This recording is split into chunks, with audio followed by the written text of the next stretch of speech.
ചേച്ചി ഈ സ്ഥലത്തിന് ചാക്ക എന്നുള്ള പേര് വരാൻ കാരണം എന്താ അറിയോ?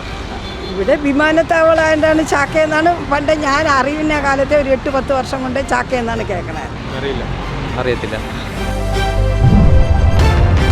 ചാക്ക അതിൻ്റെ യഥാർത്ഥ പേര് ചൗക്ക എന്ന്. ചൗക്ക എന്ന് പറഞ്ഞാൽ ടാക്സ് കളക്ടിങ് പോയിന്റ്. അവിടെ എങ്ങനെയാണ് ഈ ചെക്ക് പോസ്റ്റ് വന്നതെന്നുള്ളതിനെ കുറിച്ച് ഒന്നറിയുന്നത് നന്നായിരിക്കും. 3 തരത്തിലാണ് ജനം യാത്ര ചെയ്യുകയും ചരക്ക് മാറ്റം നടത്തുകയും ചെയ്യുന്നത്. ഒന്ന് കാൽനടയാണ്, രണ്ടാമത്തേത് എന്ന് പറയുന്നത് പല്ലക്കിലുള്ള യാത്രയാണ്.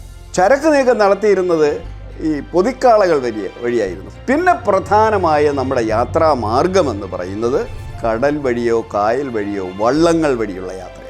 വർക്കല തുരപ്പ് രൂപപ്പെട്ടതോടുകൂടി ഇവിടെയാണ് ചരക്കിറക്കുന്നത്. അങ്ങനെ ഈ ചാക്കയിൽ ചരക്കിറക്കുന്ന ഈ ടാക്സ് കളക്ട് ചെയ്യുന്നതിന് വേണ്ടിയാണ് ഈ ചൗക്കകൾ രൂപപ്പെട്ടു വന്നത്. ചൗക്ക ഇവിടെ പറഞ്ഞു ചാക്കയായത്.